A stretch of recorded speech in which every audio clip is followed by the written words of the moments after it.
I'm making this video because I have been noticing a disturbing trend on YouTube and other social media where there are women making these TikTok compilations of women discussing their abusive experiences with various types of men. And the conclusion is always something like men are awful, you don't need men, you can be happy single, therefore be movement and all that. And they just want to try to put things into my perspective. Let me start by saying that I am an adult content creator, solo performer. I'm not a traditionalist wife, I'm not religious, so I don't fit into the mold of, oh, she's a pick me, she has to please men. I'm actually doing this because I want to help women. And you are being brainwashed and going down a very slippery slope, and this is now misandrism. Feminism that started as something very good and aiming to give women rights is devolving rapidly into this insanity.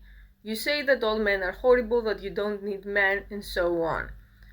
If, no matter where you are watching me from, other men invade your country, who's going to take weapons to defend your life and my life while we are most likely in some bunker unless we are one of those admirable army women?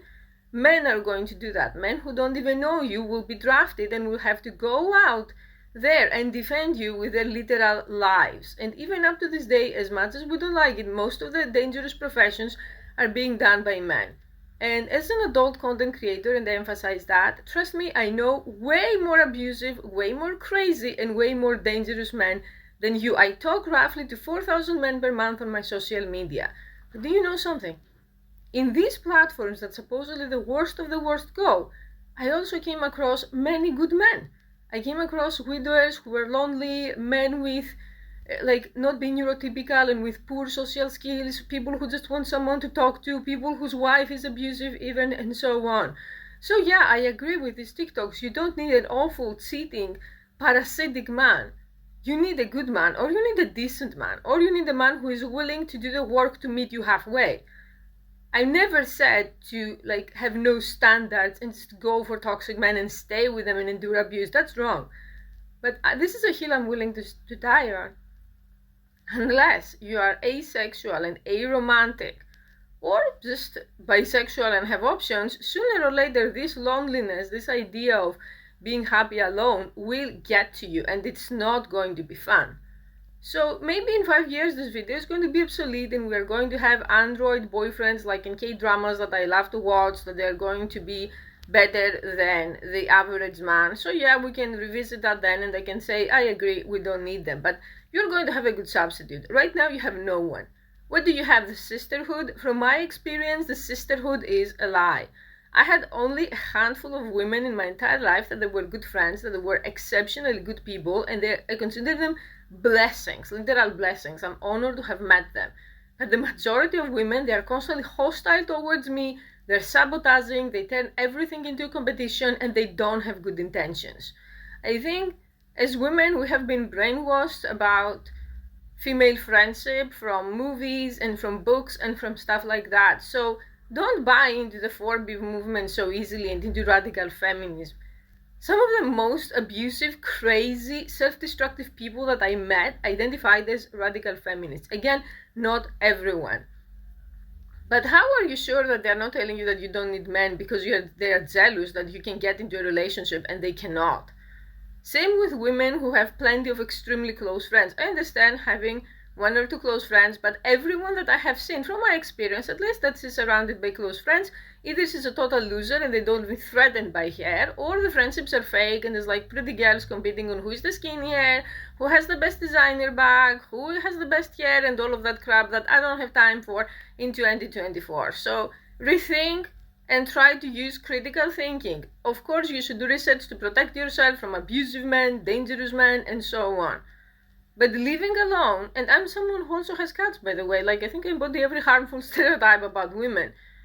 I don't plan to stop dating men anytime soon. I just plan to be selective, vigilant, and also bring things to the table too. Because the other thing that many women do not understand is that there are relationships where you were 100% abused, but there are also relationships where you did play a part to the problems. For example, when you get involved with married men who are already disrespecting their wife, you cannot really expect that he's going to leave their wife for you and you're going to have a happily ever after. It does happen. I've seen it happen maybe 5%, but not more. So if you want to bet all of your eggs in a rotten basket, then you can't then say all men are pigs or something like that.